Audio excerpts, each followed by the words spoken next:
Israel ने Gaza के निहत्ते शहरियों पर हमले तेज कर दिए। 24 घंटों में 436 जिंदगियों का खात्मा हो गया। 17 रोज से जारी नस्लकुशी में 5087 फलस्तीनी शहीद हो चुके, जिनमें 2000 से जायद बच्चे भी शामिल हैं। मकबूजा मगरबी किनारे में भी इसराइल की रियासती दहशतगर्दी ने 95 फलस्तीनियों की जिंदगियां छीन ली। हजारों फलस्तीनियों के खून से होली खेलने के बाद भी इसराइल को उनके कत्लेआम से कोई न रोक सका। बमबारी तेज करने का ऐलान करके 24 घंटों में 300 से जायद हमले कर डाले। सेहूनी बमबारी ने खानदान के खानदान खत्म कर दिए। पहले से जख्मियों और पनाह गुज़ीरों से भरे अस्पतालों में हर मिनट कई जख्मी लाए जा रहे हैं।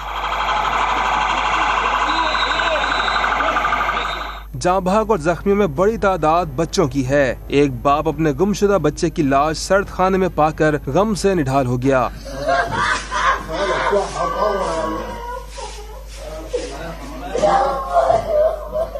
वहशियाना बमबारी की वजह से इमदादी कार्रवाइयाँ भी मुतासिर हैं। बमबारी से खंडरात बन जाने वाली इमारतों में दबी हजारों लाशों से ताफुन उठने लगा है। इसराइली बमबारी से अब तक 26,684 आशियाने मुकम्मल तबाह, 1.5 लाख के करीब को जुज़वी नुकसान पहुँचा। 9 अस्पताल नाकाबिल इस्तेमाल हो चुके। अक़वाम मुत्तहिदा के 20 स्कूलों समेत 178 स्कूल तबाह कर दिए गए।